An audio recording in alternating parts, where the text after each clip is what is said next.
এর আগে কোচবিহারে দেশের স্বরাষ্ট্র প্রতিমন্ত্রীর উপর পরপর দুবার আক্রমণ হয়েছে। সামনে 17 এপ্রিল রামনবমী আছে। এবারও পশ্চিমবঙ্গের বিভিন্ন স্থানে আমাদের কাছে যা খবর, অন্তত 3 থেকে 5 হাজার স্থানে রামনবমী শোভাযাত্রা এবং শ্রীরামের পুজোর আয়োজন করা হবে। স্থানে যেভাবে এই সরকারের শীর্ষস্থানীয়রা সভামঞ্চ থেকে, রাজনৈতিক সভামঞ্চ থেকে শ্রী রামনবমীর শোভাযাত্রা নিয়ে উস্কানিমূলক মন্তব্য করছেন, তাতে আমরা নির্বাচন কমিশন, কেন্দ্রীয় বাহিনীর যারা কর্তা রয়েছেন, নোডাল অফিসার যারা রয়েছেন এবং পুলিশের কাছেও, প্রশাসনের কাছেও অনুরোধ করব যে সনাতনীদের যে আবহমান কাল দিয়ে রামনবমী পালন করার যে রীতি, পশ্চিমবঙ্গেও গতবারও প্রায় 1200 রামনবমীর শোভাযাত্রা বেরিয়েছিল, তার মধ্যে রিষড়া এবং হাওড়াতে সরকারি মদতে তৃণমূলী গুন্ডারা হামলা চালিয়েছিল। এবার অন্তত যাতে শান্তিপূর্ণভাবে সারা পশ্চিমবঙ্গে নবরাত্রির শেষ দিন, আজ নবরাত্রির শুরুর দিন, নবরাত্রির শেষ দিন যাতে রামনবমী পালিত হয়, সনাতনীরা যাতে তাদের যে অনুষ্ঠান সুসম্পন্ন করতে পারে, তা নির্বাচন কমিশন, কেন্দ্রীয় বাহিনী এবং পুলিশ প্রশাসনের কাছে আর্জি জানাচ্ছে। তার কারণ আমাদের ডিজাইনটা, যে নকশাটা গতকাল ডায়মন্ড হারবারে শুরু হয়েছে, তা আমাদের কাছে খুব স্পষ্ট হয়েছে। এর আগেও ধুলাগড় থেকে শুরু করে, ইলামবাজার থেকে শুরু করে, নুলিয়াখালী থেকে শুরু করে, দেগঙ্গা থেকে শুরু করে, বসিরহাট থেকে শুরু করে সর্বত্র এই রকমই কোনো না কোনো গুরুত্বপূর্ণ সময়ে, কখনো ভোটের আগে, কখনো সনাতনীদের, হিন্দুদের কোনো উৎসবের আগে সাম্প্রদায়িক পরিস্থিতি তৈরি করে দাঙ্গা লাগিয়ে শাসক দল সমাজকে বিভাজনের জন্য চেষ্টা করেছে। এই ভয়াবহ আইন শৃঙ্খলা পরিস্থিতির মধ্যেও ডায়মন্ড হারবার সহ সারা পশ্চিমবঙ্গের প্রতিটি ভোটার যাতে নির্ভয়ে ভোট দান করতে পারে, সে কথা জানিয়ে আমরা দুদিন আগে, গতকালই নির্বাচন কমিশনের যিনি স্পেশাল অবজারভার রয়েছেন তার সঙ্গে দেখা করে বিস্তারিতভাবে জানিয়ে এসেছি। নির্বাচন কমিশন এবারে নির্ভয়ে, নিরপেক্ষভাবে মানুষ যাতে ভোট দিতে পারে, সমস্ত বিরোধী দলের জন্য সমব্যবস্থা যাতে তৈরি হয়, লেভেল প্লেইং ফিল্ড যাতে তৈরি হয়, সেই সমব্যবস্থা কায়েম করার জন্য বদ্ধপরিকর বলে তারা আমাদের জানিয়েছেন। আমরা আশা করব যে শাসক দল হারার ভয়ে বিভিন্ন স্থানে সাম্প্রদায়িক পরিস্থিতি তৈরি করার চেষ্টা করলেও, সনাতনীদের উপর জবনদের দ্বারা আক্রমণ করে সনাতনীদের ভয় দেখানোর চেষ্টা করলেও সনাতনী হিন্দু সমাজ, বাঙালি হিন্দু সমাজ তারা তৎপর আছে, সচেতন আছে এবং 2024-এর নির্বাচনে তারা তৃণমূলকে যথাযথ জবাব দেবে। আমাদের পক্ষ থেকে আজকে এটুকুই।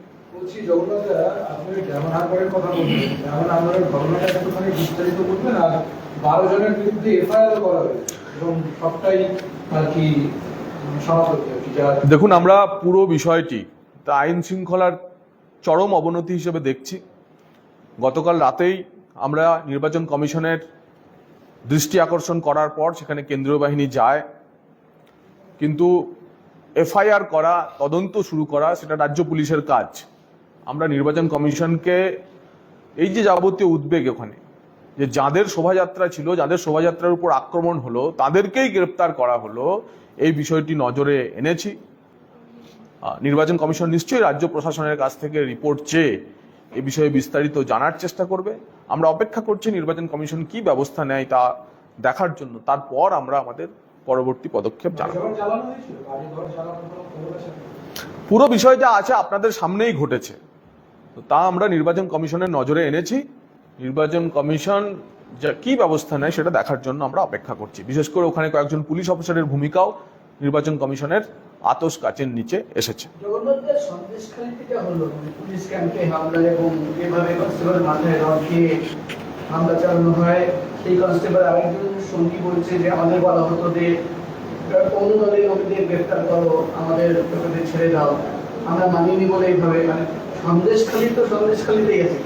ঠিকই তো, সন্দেশখালীর যে গুন্ডা বদমাইশরা এতদিন সন্দেশখালী থানা পরিচালনা করত, কোনো রাজ্যে যদি আইনের শাসন থাকে সেখানে গুন্ডা বদমাইশদের শায়েস্তা করার কাজ পুলিশের।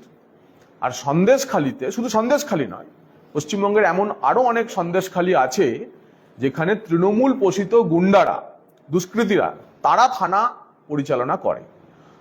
তো ইডির উপর আক্রমণ, তার পরবর্তীকালে আদালতের হস্তক্ষেপ, কেন্দ্রীয় বাহিনীর দ্বারা শেখ শাহজাহানকে পুলিশের হেফাজত থেকে নিয়ে নেওয়া, তার ভবিষ্যৎ দেখার পরেতে কিছু মানুষ সন্দেশখালির যারা গা ঢাকা দিয়েছে, কিন্তু এখনো কিছু মানুষ মনে করছে তাই পুরনো অভ্যাসে চালিয়ে যাবে। তারা দেখেছে যে খোদ কলকাতা শহরে পুলিশ দুষ্কৃতীদের হাত থেকে বাঁচার জন্য টেবিলের তলায় লুকায়। তারা দেখেছেন যে আসামি ছাড়াতে রাজ্যের মন্ত্রীরা থানায় পৌঁছায়। তারা দেখেছে যে নারদা তদন্তে গ্রেপ্তার হওয়া নেতা মন্ত্রীদের ছাড়াতে খোদ সিবিআই ডিআইজি অফিসের সামনে মমতা বন্দ্যোপাধ্যায় ধর্ণা করেন। তো এসব দেখেই সন্দেশখালীর মানুষ উৎসাহিত হয়ে, সেই মানুষ যারা এতদিন তৃণমূলের ছত্রছায়ায় ছিলেন, পুলিশকে পরিচালনা করেছেন, তারা এখন বুঝতে পারছেন সেই পুরনো অভ্যাসের বলে তারা পুলিশকেও আক্রমণ করে ফেলেছেন। কারণ পুলিশ ধীরে ধীরে ওখানে যখন দেওয়ালে পিঠ থেকে গেছে, ধীরে ধীরে হয়তো আইনের শাসনের পথে গুটি গুটি পায় বেবি স্টেপ কিছু নিতে বাধ্য হয়েছে। কেন্দ্রীয় এজেন্সি ইত্যাদি এসছে, আদালতের পর্যবেক্ষণ রয়েছে। এবং পশ্চিমবঙ্গ পুলিশের যে রূপ, পশ্চিমবঙ্গ পুলিশের যে পুলিশ কর্মীকে মারা গেছে, সে তো আপনার আমার পরিবারেরই কেউ। এবং নিচুতলার পুলিশ কর্মীরা তৃণমূলীদের অত্যাচার, তৃণমূলীদের দাদাগিরিতে তিতিবিরক্ত, এক তো ডিএ দেয় না, তারপরে যেভাবে পুলিশ কর্মী তাদের উর্দি থাকার পরেতেও পুলিশ কর্মীদের উপর যে ধরনের আচরণ তৃণমূলী নেতারা করে, তাতে তারা তিতিবিরক্ত। এবং তারাও মুখিয়ে আছে যে কিভাবে কখন তারা সত্যি করেই শাসক হতে পারে, আইনের শাসন তারা হাতে নিতে পারে, কিন্তু উপরতলার কিছু লোকজনের জন্য তারা তা পারছে না। কিন্তু এবার দেখবেন যে ধীরে ধীরে সেই ব্যবস্থা বদলাচ্ছে। 2024-এর লোকসভা ভোটের পর তা আরো স্পষ্টভাবে বদলাবে। কেজরিওয়ালের আবেদন খারিজ করে আদালত জানালো অরবিন্দ কেজরিওয়ালের এই গ্রেফতারি কোনো বেআইনি নয়, অর্থাৎ আপাতত তিহারে স্থান অরবিন্দ কেজরিওয়াল। গতকাল বিআরএস নেত্রী কে কবিতার ক্ষেত্রেও জামিন দেয়নি আদালত, আজ অরবিন্দ কেজরিওয়ালের ক্ষেত্রেও হলো। আমি বিরোধী দলের সেই সব নেতা নেত্রীর কাছে প্রশ্ন করতে চাই যে যারা যখন ইলেকট্রাল বন্ড আইনটি স্ট্রাইক ডাউন করার পর আদালতকে ধন্য ধন্য করেছিলেন, যারা 370 ধারা নিয়ে অবলুপ্তির পর কেন্দ্র সরকারকে সুপ্রিম কোর্ট যখন নোটিশ জারি করে তখন সুপ্রিম কোর্টকে ধন্য ধন্য করেছিলেন, এরকম ধরনের কেন্দ্র বিরোধী বা কেন্দ্রকে জবাবদিহি করার মতো কোনো বিষয় যখন আদালতে বলেন, সুপ্রিম কোর্ট বলেন, তখন যারা দুহাত তুলে নৃত্য করেন তারা কি বলবেন আজ? সেই আদালতে কে কবিতা বা অরবিন্দ কেজরিওয়ালকে জামিন দিচ্ছেন না।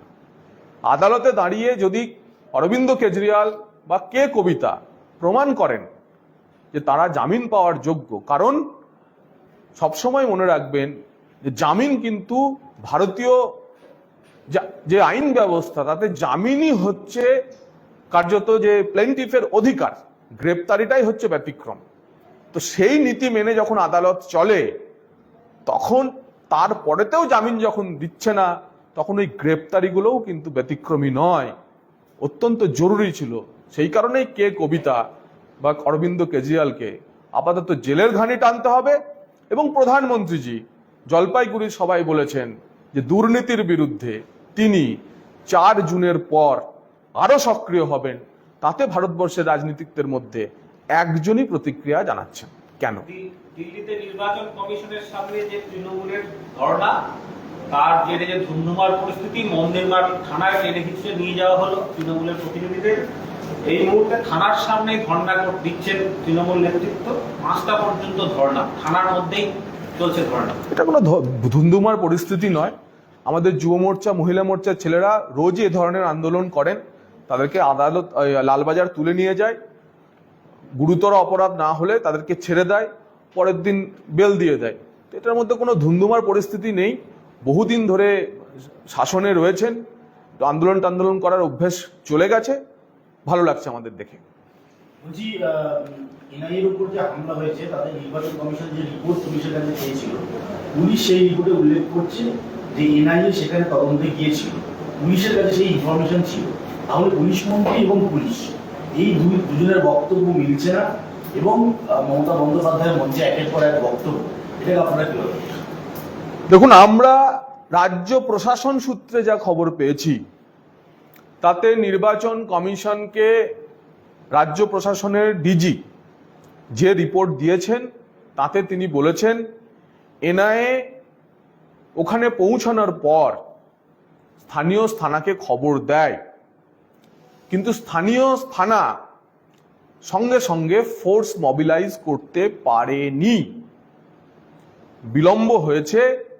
তারা বলেছে 20-25 মিনিটের দেরি হয়েছে ফোর্স নিয়ে আসার জন্য, কিন্তু এনআইএর বক্তব্য হচ্ছে দীর্ঘক্ষণ তাদেরকে বসিয়ে রাখা হয়েছিল। তার ফলে এনআইএ রাজ্য পুলিশকে সঙ্গে নিয়েই তল্লাশিতে যেতে চেয়েছিল, কিন্তু থানায় পৌঁছে থানাকে খবর দেওয়ার পরে থানার মতিগতি বুঝে এনআইএর মনে হয় যে কোনোভাবে আসামিদের কাছে খবর চলে যাবে এবং আসামিরা পালিয়ে যেতে পারে। সেই কারণে এনআইএ বেশ কিছুক্ষণ অপেক্ষা করার পর পুলিশের কাছ থেকে ইতিবাচক সাড়া না পেয়ে, মানে ঢিলেমির কারণে, ইতিবাচক সাড়া ফোর্স দেব না কথা বলা হয়নি, কিন্তু ঢিলেমির কারণে অহেতুক টালবাহানা করে ফোর্স দিতে দেরি করার কারণে এনআইএ তল্লাশিতে যায় এবং সাকসেসফুলি, সাফল্যের সঙ্গে যাদের যাদের গ্রেপ্তার করতে চেয়েছিল তাদের গ্রেপ্তার করে নিয়ে আসে। এবং তারা আক্রান্ত হলে এই প্রসঙ্গে একটা প্রশ্ন হলো যে আপনি জানেন মুর্শিদাবাদের গেল এনআইএ হামলা করা হলো, কাজ ভেঙে দেওয়া হলো, পাল্টা পুলিশের পক্ষ থেকে এফআইআর করা হয়েছে এনআইএর নামে এবং নোটিশও পাঠানো হয়েছে, হাজিরা দিতে বলা হয়েছে, অভিযোগকারী ডাকা হয়েছে এবং এনআইএ আদালতে গেছে বিষয়টাকে নিয়ে। আক্রান্ত হলো এনআইএ, অথচ এনআইএর বিরুদ্ধে ছিল রানিং করা। হ্যাঁ, একটু জাস্ট একটা শর্টে বলছি, এনআইএ কমপ্লেন করলো, সেই কমপ্লেন্টকে পুলিশ ডাকছে, অথচ অভিযুক্তরা ঘুরে বেড়াচ্ছে। শাহজাহানের ক্ষেত্রে ঠিক একই ঘটনা ঘটলো, তাহলে কোথাও কি একই ডিজাইন আদালতে গেছে? নকশা এক রাজ্য পুলিশের এবং ফলাফলও এক। শাহজাহানের যা ফলাফল হয়েছে এক্ষেত্রেও তাই হবে। বাড়তি সেটা হচ্ছে তখন নির্বাচনী আচরণবিধি ছিল না, এখন নির্বাচনী আচরণবিধি বলবৎ হয়েছে। দেখুন, এনআইএর এই পর্বে এনআইএর যাওয়া, গ্রেপ্তার করা, পুলিশকে জানানো, পুলিশের ঢিলেমি, তারপরে এনআইএর উপর আক্রমণ এবং এনআইএর গ্রেপ্তার যাদেরকে করেছে তাদের নিয়ে ফেরত আসা, তারপরে পুলিশের রোল, নির্বাচন কমিশন এবং আদালত পুরো বিষয়টি নজরে রেখেছেন। রাজ্য পুলিশের স্থানীয় ওসি হোক, পুলিশ সুপার হোক, সবারই ঘটনা হচ্ছে যে এনআইএকে এক তো ফোর্স দিতে দেরি করা হলো, টালবাহানা করা হলো, কিন্তু ঘটনা ঘটে যাওয়ার পর তাদের ভূমিকা কি ছিল?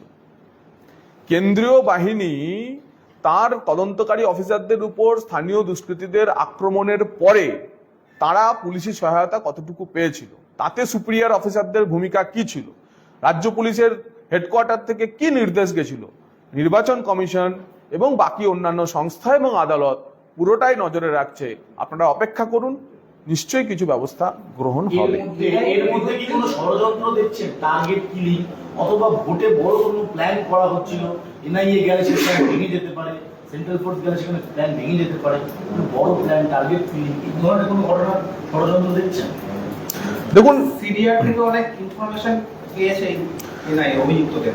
তদন্তের বিষয়ে, তদন্তের ইত্যাদি নিয়ে আমাদের কিছু বলার নেই, সেটা কেন্দ্রীয় তদন্তকারী সংস্থা তদন্ত করছেন। আমি শুধু এটুকুই বলছি যে এনআইএর যাওয়া, ফোর্স দিতে টালবাহানা করা, তার উপর আক্রমণ হওয়া, গ্রেপ্তার হওয়া এবং ফিরে আসা, এই পুরো প্রক্রিয়াতে পুলিশের রোল কিন্তু শুধুমাত্র এনআইএর উপর হামলার উপর থেমে থাকে না। হামলা এবং গ্রেপ্তারির পরে পুলিশের ভূমিকা কি ছিল এবং সুপিরিয়র অফিসারদের ভূমিকা কি ছিল সেটাও নির্বাচন কমিশন এবং বাকি যে সংস্থাগুলি এটি দেখার কথা তারা দেখছেন, আদালতও দেখছেন। আশা করব এনআইএ এই পুরো বিষয় আদালতে রাখবেন এবং সঠিক ব্যবস্থা গ্রহণ হবে। রাজ্য পুলিশের একটি সংস্থা, রাজ্য সংস্থা, রাজ্য তদন্তকারী একটি সংস্থা, কেন্দ্রীয় তদন্তকারী সংস্থার অফিসারদের বিরুদ্ধে একটা মোলেস্টেশনের কেস আনলো, তার সাথে ট্রেসপাসার্স মানে অনধিকার প্রবেশ, এটা ইয়ে করা হয়েছে। দেখুন, এটি প্রথম ঘটনা নয়। এর আগেও যে অফিসাররা এক সময়ের পুলিশ কমিশনারের বাড়িতে তল্লাশিতে গিয়েছিলেন, তাদেরকে হয়রান করার জন্য ট্রাফিক ভায়োলেশনের মামলাও করেছিলেন। মলেস্টেশন, ট্রাফিক ভায়োলেশন থেকে শুরু করে যা যা ভাবে হেনস্থা করা যায়, রাজ্যের তদন্তকারী সংস্থাগুলি, কেন্দ্রীয় সংস্থাগুলির বিরুদ্ধে, তদন্তকারী সংস্থাগুলির বিরুদ্ধে করছে। এবং বারে বারে আদালতের কাছে তারা যখন এই লড়াই হচ্ছে, আদালত তাদের মুখে ঝামা ঘষে দিয়েছে। কিন্তু চোরা না শোনে ধর্মের কাহিনী। অনেক ক্ষেত্রে আমরাও জানি যে এটা যে ভুল পদক্ষেপ হচ্ছে, অনেক পুলিশ কর্তা সেটা মেনে নেন ব্যক্তিগত স্তরে। বোকার মতো কাজ হচ্ছে, সেটাও মেনে নেন ব্যক্তিগত স্তরে। কিন্তু কিছু করার নেই। নবান্নের 14 তলার নির্দেশে তাদের এসব করতে হয়। তাদের সেই পুলিশ কর্তাদের প্রতি সহমর্মী হয়েও আমরা বলতে চাই, এই পাপের ফল আপনাদের ভুগতে হবে, আজ না হয় কাল। এজেন্সির বিরুদ্ধে তৃণমূল দিল্লি থেকে ধর্ণা দিল, অভিষেক বন্দ্যোপাধ্যায় দেখা করলেন, সেটা রাজ্যপালের সাথে বৈঠক, ইস্যু উঠে এলো জলপাইগুড়ির ঘটনা। এই ভুল বদলের কারণ একটা ইস্যুতে গেলে আর কি আলোচনা করলেন জলপাইগুড়ি নিয়ে, এই ভুল বদলের কারণ কি? ডায়মন্ড হারবারে যখন সনাতনীদের মিছিলের উপর হামলা হচ্ছে, তখন অভিষেক বন্দ্যোপাধ্যায় একটি বড়সড় দল নিয়ে রাজভবনে যাচ্ছেন। এই পারস্পরিক ঘটনার কি যোগসূত্র, সেটা একবার আপনারাই ভেবে দেখুন, রাজ্যের মানুষ ভেবে দেখুন। আসলে তৃণমূল কার্যত এই নির্বাচনে মোদিজির সামনে দিশাহীন হয়ে পড়েছেন। রাজ্যের মুখ্যমন্ত্রী একদিকে প্রচারকে নিয়ে যাচ্ছেন, তথাকথিতভাবে তার সেনাপতি অন্যভাবে প্রচারকে চালিত করছেন, যার ফলে মোদিজির সামনে টিকতে না পেরে, লড়াইয়ে নামতে না পেরে, পরিস্থিতিকে ঘুরিয়ে দেওয়া, বিষয়গুলিকে অন্যদিকে চালিত করার জন্য এটি একটি বোকা বোকা প্রয়াস। এই প্রয়াস কোনোভাবেই সফল হবে না। রাজ্যের ভোটাররা তা দেখছেন এবং সচেতনভাবে তারা আবার একবার মোদী সরকার এইটা ভেবেই ভোট দেবেন। আমার লাস্ট কোশ্চেন, সেটা হচ্ছে যে পাহাড়ে যে চিঠি সিআইডির কাছে গিয়েছিল দুর্নীতি নিয়ে, সেই যে দুর্নীতিতে পার্থ ভৌমিক সহ একাধিক লোকের নাম এসেছিল সেই চিঠিতে, নাম প্রকাশ্যে অনেক পাহাড়ের দুর্নীতি, সেই কেসে এবার সিবিআই তদন্ত করবে, এই নির্দেশ দিয়েছে, সমস্ত তথ্য সিআইডি কে দেবে। জিটিএ তৈরি হওয়ার পর থেকে এখনো পর্যন্ত যে পরিমাণ টাকা রাজ্য সরকার ওখানে পাঠিয়েছে, তার কোনো অডিট হয়নি। তাই জিটিএর অডিটের দাবি রাজ্য বিজেপি বহুদিন ধরেই করে আসছে। এই সরকারের ধর্ম হচ্ছে কেন্দ্র বা রাজ্য সরকারের সরকারি যে রাজকোষের টাকা, সেই টাকা লুটে পুটে খাওয়া। তার ফলে যে এতদিনকার কয়েকশো কোটি টাকার যে তদন্ত গত কয়েক বছরে পাহাড়ে হয়নি, সে টাকায় কি হয়েছে? কারণ এক সময় এখনকার যিনি মুখ্যমন্ত্রী, তিনি ডিজিএসসির দুর্নীতির তদন্তের দাবি জানিয়েছিলেন। পরবর্তীকালে জিটিএ যখন তৈরি হলো, জিটিএর পর থেকেও একই অবস্থা। পাহাড়ের যে টাকা পৌঁছায়, সে টাকার কোনো হিসেব পাওয়া যায় না। যদি আদালত সিবিআই তদন্তের নির্দেশ দিয়ে থাকেন, তাহলে আমরা তাকে সাধুবাদ জানাবো, স্বাগত জানাবো, এবং পয়সার হিসেব সিবিআই খুঁজে বার করবে বলে আমরা আশা করব। এনআইএসপি কে দিল্লিতে তলবের পর তৃণমূল কংগ্রেসের দাবি যে অভিষেক বন্দ্যোপাধ্যায় তিনি কড়া অবস্থান নেওয়ার পরেই এই সক্রিয়তা দেখা গেল। শুধুমাত্র দিল্লিতে তলব নয়, সঠিক তদন্ত এবং অবিলম্বে ডিআর সিং এর বিরুদ্ধে ব্যবস্থা নিতে হবে, সেই দাবি তুলল তিনি। দেখুন, একটি পেশাদারী তদন্তকারী সংস্থা তাদের অভ্যন্তরীণ বিষয়ে, প্রশাসনিক বিষয়ে কি পদক্ষেপ করেছে, সে নিয়ে রাজনৈতিক দল হিসেবে আমাদের মন্তব্য করার কথা না। কিন্তু যেহেতু তৃণমূলের তরফ থেকে এটা তাদের সেনাপতির করা অবস্থানের সাফল্য বলে দেখানো হচ্ছে, তাদেরকে সঠিক তথ্যটা আমি জানিয়ে দিই। এনআইএর যে এখানকার স্টেশন ইনচার্জ ছিলেন, তাকে পশ্চিমবঙ্গের যতগুলি মামলা আছে সেই মামলাগুলির পর্যালোচনা করার জন্য ডেকে পাঠানো হয়েছে। এমন নয় যে তাকে তদন্ত থেকে সরিয়ে দেওয়ার জন্য ডেকে পাঠানো হয়েছে। আপনারা জানেন যে মাত্র কিছুদিন আগেই এনআইএর ডিরেক্টর বদল হয়েছে। কোনো পেশাদারী তদন্তকারী সংস্থার অধিকর্তা বদল হলে সেই অধিকর্তা স্টেট ধরে ধরে, রাজ্য ধরে ধরে মামলার গতি প্রকৃতি নিয়ে পর্যালোচনা বা রিভিউ করেন।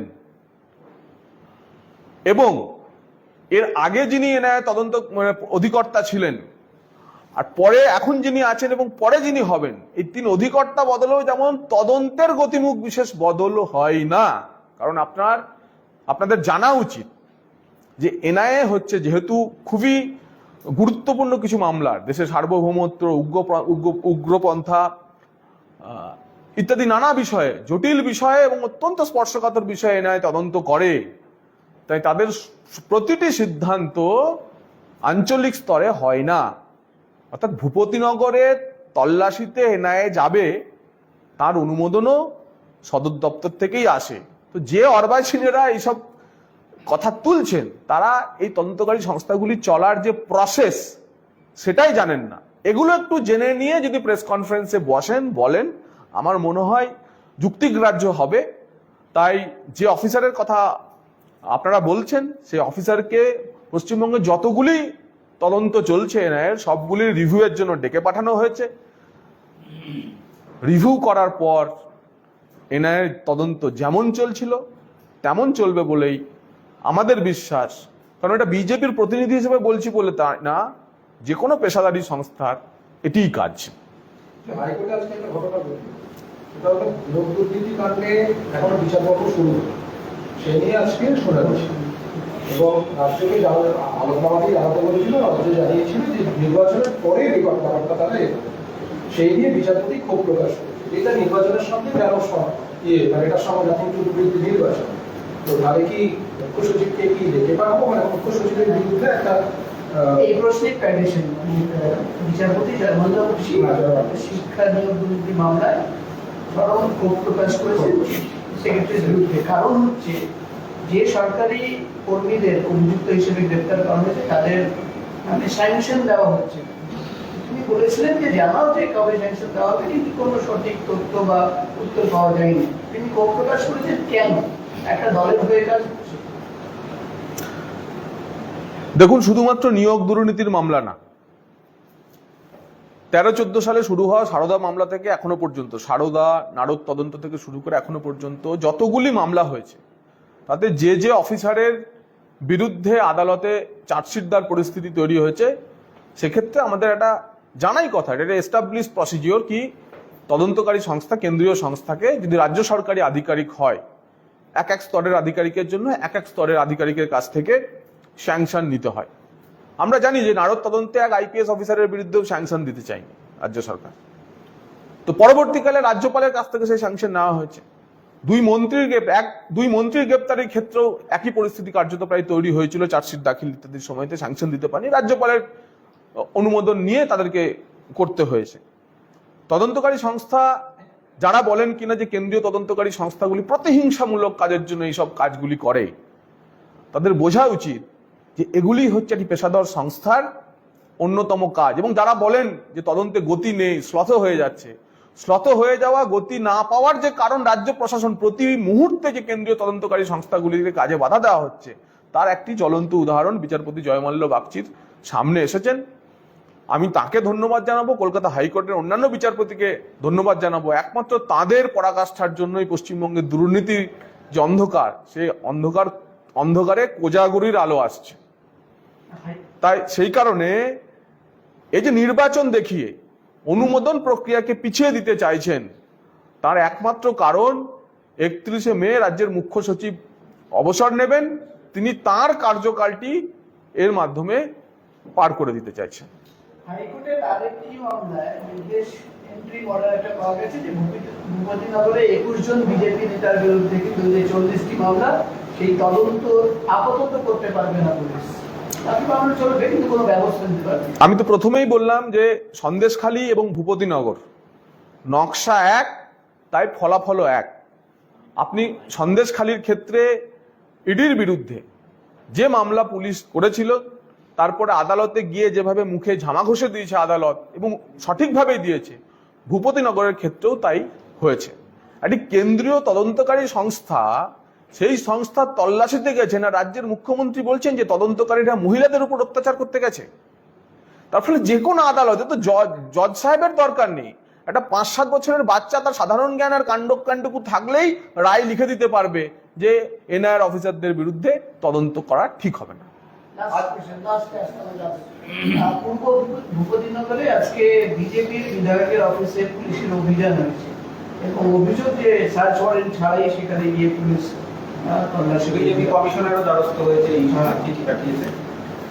এটি হচ্ছে প্রতিহিংসার রাজনীতির জ্বলন্ত উদাহরণ। এবং শুধু আজকে বিজেপির বিধায়ক না, বিজেপির নিচু স্তর থেকে সমস্ত ধরনের কার্যকর্তার বিরুদ্ধে মিথ্যে মামলা দেওয়া। এই যে আমরা শুনলাম যে 15,000 অপরাধীকে 107-এ সতর্ক করেছে পুলিশ নির্বাচনের আগে। আমি কোট আনকোট অপরাধী শব্দটি ব্যবহার করছি। তার মধ্যে 14,000 ভারতীয় জনতা পার্টির কার্যকর্তা, একদম বুথ প্রেসিডেন্ট, আমাদের শক্তি কেন্দ্র প্রমুখ, আমাদের মন্ডলের কার্যকর্তা, তারা নাকি সবাই অপরাধী। তাদের পুলিশ ডেকে নির্বাচনে সতর্ক করে বলছে যে ভোটে কিন্তু গোলমাল করা যাবে না, মুচলেখা দিয়ে যাও। আমাদের প্রশ্ন যে আজকে আপনি ভগবানপুরের এমএলএর বাড়িতে যাচ্ছেন, পুলিশ পাঠাচ্ছেন, অন্য সাধারণ বিজেপির কার্যকর্তাদের চমকানোর চেষ্টা করছেন, কিন্তু বাকি অপরাধীরা কোথায় গেল? আপনাদের পোষিত অপরাধীরা কোথায় গেল? তাই এই একচোখমি আর হচ্ছে যে প্রতিহিংসার রাজনীতি, সবচেয়ে বড় উদাহরণ হচ্ছে পশ্চিমবঙ্গ রাজ্য পুলিশ, যে পুলিশ তৃণমূলী গুন্ডাদের দেখলে টেবিলের তলায় লুকায় আর বিজেপি কর্মীদের দেখলে মিথ্যে মামলা দেয়। আজকে অর্জুন সিং একটি সভা থেকে মন্তব্য করেন, শিক্ষামন্ত্রীর রাষ্ট্রবর্ষ অশিক্ষিত। রাজনৈতিক মতাদর্শগত পার্থক্য থাকতেই পারে, কোন শিক্ষামন্ত্রীকে এইভাবে প্রকাশ্যে অশিক্ষিত বলাটা কতটা ঠিক? আমি এইমাত্র আপনার কাছে শুনলাম, আমি কি বলেছেন আমি জানি না, জানার পরে কি বিষয়ের বলেছেন, কোন প্রেক্ষিতে বলেছেন, শুধুমাত্র একটি বাক্য বন্ধ বলার পর তার প্রতিক্রিয়া তো সরকারিভাবে দলের তরফ থেকে দেওয়া যায় না। কোন পরিপ্রেক্ষিতে কি কথা বলেছেন সেটা জানার পরে আমরা নিয়ে কিছু বলতে পারবো। নিয়োগ দুর্নীতি মামলায় এবার কোথাও ইডি রেডারের নাম উঠে এলো শিল্পপতি হর্ষ নেউটিয়া। তিনিও আজকে এসছেন, ইডি তলব করেছে, তিনি এসছেন। এই বিস্তৃতি আর কত, মানে কি হর্ষ নেউটিয়া পর্যন্ত বিষয়টা পৌঁছে যাচ্ছে? দেখুন, হর্ষ নেউটিয়া দালাল লাগিয়ে চাকরি প্রার্থীদের কাছ থেকে টাকা তুলে চাকরি পাইয়ে দিয়েছেন তা নিশ্চয়ই না, কিন্তু এমন দালাল চক্রের মাধ্যমে উঠে আসা টাকা যে কয়েকটি জায়গায় বিনিয়োগ হয়েছে, পিএমএলএতে তা খুঁজে বের করার দায়িত্ব তদন্তকারী সংস্থার। আমাদের এর থেকে বেশি কিছু বলার নেই। লাস্ট একটা রানাঘাট মানে পায়রাডাঙ্গায় এক মানসিক ভারসাম্যহীন যুবককে তাকে ঘরের মধ্যে পুড়িয়ে মারা হচ্ছে। খড়গ্রামে তৃণমূলের অন্তর্দ্বন্দ্বে গুলি চলছে। কেন্দ্রীয় বাহিনী এত আগে থেকে, তারপরও এই ধরনের যে স্ট্রিট ভায়োলেন্স, সেইটা রোখার ক্ষেত্রে কেন্দ্রীয় বাহিনীকে এখনো সেটা পুরোপুরি কন্ট্রোলে আনতে পারছে না, যে উদ্দেশ্যে আনা হয়েছিল নির্বাচনের আগে। রাজ্যের আইন শৃঙ্খলার পরিস্থিতি নিয়েই আমরা গতকাল কথা বলতে বিশেষ পুলিশ পর্যবেক্ষক যিনি এসেছেন তার সঙ্গে দেখা করতে গেছিলাম, এবং সেখানেই বলেছিলাম যে ভোট যত এগিয়ে আসবে তত এই ধরনের ঘটনা ঘটতে থাকবে এবং তা যেন নির্বাচন কমিশন কড়া হাতে দমন করে। কেন্দ্রীয় বাহিনীর ব্যবহার নিয়েও আমরা যে সন্তুষ্ট নয় তা আমরা জানিয়েছিলাম। তার কারণ আপনারা জানেন যে সিবিএম বা কনফিডেন্স বিল্ডিং মেজার্সের কারণে এরিয়া ডমিনেশনের যে কাজ হয় সেই কাজ লোক দেখানো হচ্ছে। বহু ক্ষেত্রে আমরা খবর পাচ্ছি যে জেলার সাংবাদিকরা পুলিশ সুপারকে ফোন করে বলছেন আজকে একটু ঘুরিয়ে দিন, ছবি করব। তারপরে পুলিশ সুপাররা কোনো থানার ওসিকে বলছে যে একটু ঘোরা, ওরা ছবি করবে। তো তো সেইভাবে কেন্দ্রীয় বাহিনীর ব্যবহার চলছে। আমরা পুলিশ অবজারভারের কাছে এ বিষয়ে বিস্তারিত জানিয়েছি যে কোন কোন জেলায় কোথায় কোথায় এফেক্টিভলি এই এরিয়া ডমিনেশনের কাজ হচ্ছে না। আপনাদের মাধ্যমে আমরা আবার নির্বাচন কমিশনের কাছে অ্যাপিল করছি যে এই ঘটনাগুলি ডায়মন্ড হারবার হোক, সন্দেশখালী হোক, ভূপতিনগর হোক, রানাঘাট হোক, খড়গ্রাম হোক, এগুলি চোখে আঙুল দাদার কাজ করছে এবং কেন্দ্রীয় বাহিনী যাতে আরো নিপুণভাবে এরিয়া ডমিনেশনের কাজ করে সেজন্য আমরা নির্বাচন কমিশনের কাছে আবেদন রাখছি। অভিষেক বন্দ্যোপাধ্যায় গতকাল রাজ্যপালের সঙ্গে দেখা করলেন, আজকে ফের দেখা করতে যাবেন। হঠাৎ করে রাজ্যপালের সঙ্গে তার এই যে বারবার রাজ্যপালের দ্বারস্থ হওয়া, রাজভবনের দ্বারস্থ হওয়া, সেটা আপনাদের কাছে কিভাবে, মানে আপনারা কিভাবে দিচ্ছেন? রাজ্যপাল রাজ্যের সাংবিধানিক প্রধান। তৃণমূল দলীয়ভাবে তো বহুবার যা বোঝাতে চেয়েছে ঠাড়ে ঠোঁটে, তা হচ্ছে রাজ্যপালের এই রাজ্যে থাকারই দরকার নেই। তারা কারণ মনে করেন যে পশ্চিমবঙ্গে আলাদা সংবিধান তারা করতে চায়। তো ভালো কথা, রাজ্যপালের কাছে বিচার চাইতে যাচ্ছেন মানে রাজ্যপাল যা উপদেশ দেবেন সেটাও যেন মেনে চলেন, এবং রাজ্যপাল তাদের ডেকে কি বলছেন আমরা তা ঠাওর করতে পারি। আশা করব রাজ্যপাল যা বলছেন সেটা মেনে চলুন, পশ্চিমবঙ্গের গণতন্ত্র বাঁচবে, পশ্চিমবঙ্গের সাংবিধানিক যে ধর্ম তা রক্ষিত হবে। দিলীপ ঘোষ কে এর আগে কমিশন সতর্ক করেছিলেন, কারণ নির্বাচন কমিশনকে বেশও বলেছিলেন। এবার আজকে রাজ্যপালকে বলছেন কাকা, এটা হলোটা কি? তার সঙ্গে আবার হাতে লাঠি নিয়ে ঘুরছেন। দেখুন, অর্জুন সিং এর ক্ষেত্রেও যা বক্তব্য, এক্ষেত্রেও তাই আমার বক্তব্য যে দিলীপ দা কোন পরিপ্রেক্ষিতে কথা বলেছেন তা আমি জানি না। তো যে পরিপ্রেক্ষিতে দিলীপ দা কথা বলেছেন সেটা জানার পরেতে এ নিয়ে আমরা কিছু বলতে পারি।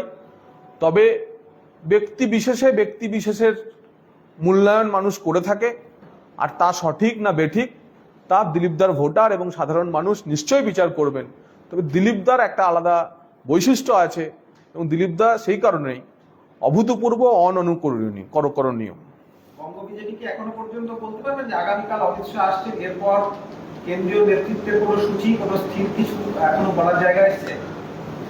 আগামীকাল বালুরঘাটে বুনিয়াদপুরে আমাদের কেন্দ্রীয় স্বরাষ্ট্রমন্ত্রী অমিত শাহ জি আসবেন। 16 তারিখে রায়গঞ্জ এবং বালুরঘাটে মাননীয় প্রধানমন্ত্রী জি আসবেন, প্রধানমন্ত্রীজির সভা আছে। এর পরেতে ধীরে ধীরে মধ্যপ্রদেশের প্রাক্তন মুখ্যমন্ত্রী শিবরাজ সিং চৌহান, উত্তরপ্রদেশের মুখ্যমন্ত্রী যোগী আদিত্যনাথজি থেকে শুরু করে একগুচ্ছ কেন্দ্রীয় নেতা প্রথম দুটি পর্বের ভোটে স্টার প্রচারক হিসেবে, তারকা প্রচারক হিসেবে প্রচারে আসবেন। আমাদের শুভেন্দু দাও উত্তরবঙ্গ সফর দ্বিতীয়বারের জন্য আবার শুরু করছেন, যার ফলে যে স্তরের প্রচার আমরা উত্তরবঙ্গে করব, এমনিতেই উত্তরবঙ্গের মানুষের মনে বিজেপি, মানুষের মনে মোদিজি, তাই উত্তরবঙ্গে আমরা এবার 8-0 ফলাফল করব। মমতা বন্দ্যোপাধ্যায় তিনি প্রকাশ্যে মঞ্চে বলছেন, আমার 3 জন কর্মীকে যদি ছেড়ে না দেওয়া হয় তাহলে তার বাড়ির মহিলারা রাস্তায় না। এই যে বারবার মহিলাদের এগিয়ে দেওয়া, দুর্নীতি ঢাকতে মহিলাদের হাল করা তৃণমূল কংগ্রেসের, এটা বিজেপি কিভাবে দেখছে? এবং পাশাপাশি তদন্ত যদি না হয় তাহলে মানুষ জানতে পারবে কি করে কত দুর্নীতি হয়েছে? সব তদন্তেই যদি মহিলাদেরকে এগিয়ে চাপ তৈরি করা হয়। দেখুন, এ নিয়ে আমাদের প্রধানমন্ত্রীজি একটি স্পষ্ট অবস্থান নিয়েছেন। লালকেল্লার পোডিয়াম থেকে তিনি বলেছেন যে দুর্নীতি, তোষণ এবং পরিবারবাদের বিরুদ্ধে বিজেপির লড়াই চলবে। এবারে প্রথম পর্বে ভোট ঘোষণার আগে আরামবাগ, কৃষ্ণনগর, বারাসাত এবং শিলিগুড়ির সভায় ক্রমান্বয়ে তিনি বলেছেন যে লুটের মাল ফেরত করব। কৃষ্ণনগরে তিনি আরো নির্দিষ্টভাবে বলেছেন এবং জলপাইগুড়িতেও বলেছেন যে ইডি 3000 কোটি টাকার যে সম্পত্তি দুর্নীতিগ্রস্ত রাজনেতাদের কাছ থেকে উদ্ধার করেছে, সেই টাকা গরিব মানুষের কাছে, এবং উনি আরো নির্দিষ্টভাবে বলেছেন যে যারা চাকরি পেতে টাকা দিয়েছিল, যদি আইনি প্রভিশন করা যায় যে তাদের টাকা ফেরানো যাবে, তিনি ভোটের পর সেই ব্যবস্থা করবেন এবং চাকরি প্রাপকদের টাকা ফেরাবেন। আমাদের কাছে অগ্রাধিকার দুর্নীতি দমন, আমাদের কাছে অগ্রাধিকার নয় অরণ্যে রোদন বা রাজপথে রোদন। সন্দেশখালীর ঘটনায় যে 3 জনকে আটক করা হয়েছে, এখনো গ্রেপ্তার দেখাচ্ছে না, তারা তো তৃণমূল কর্মী, কিন্তু দল বলছে, অর্থাৎ তৃণমূল কংগ্রেস বলছে যে না আমাদের কোনো কর্মী না, মানে দায় এড়িয়ে যাচ্ছে। এত তাড়াতাড়ি কি দায় এড়িয়ে যাওয়া যায়? আত্মঘাতী গোল হওয়া যাকে বলে না, সে এই ঘটনাটি মমতা বন্দ্যোপাধ্যায়ের পুলিশকে মমতা বন্দ্যোপাধ্যায়ের ক্যাডাররাই পিটিয়ে দিয়েছে। তাই এই আত্মঘাতী গোল বা আত্মঘাতী খেলা হয়ে যাওয়ার ফলেতে শ্যাম রাখি না কুল রাখি অবস্থা, তাতে আপাতত পুলিশের মরালকে রক্ষা করার জন্য 3 জন সাধারণ কর্মীকে তারা জবাই করলো। কিন্তু কেষ্টমণ্ডল এখনো বীরভূম জেলার সভাপতি, এখনো অনেকে রয়েছেন যারা স্ব রাজনৈতিক পদে শাস্তিপ্রাপ্ত হওয়ার পরেতেও, জেলে যাওয়ার পরেতেও রয়েছেন। তাই বড় মাথা হলে পরে তৃণমূল মেপে পা ফেলে, আর যেহেতু এরা ছোট মাথা সেজন্য তাদের জবাই করা হয়েছে।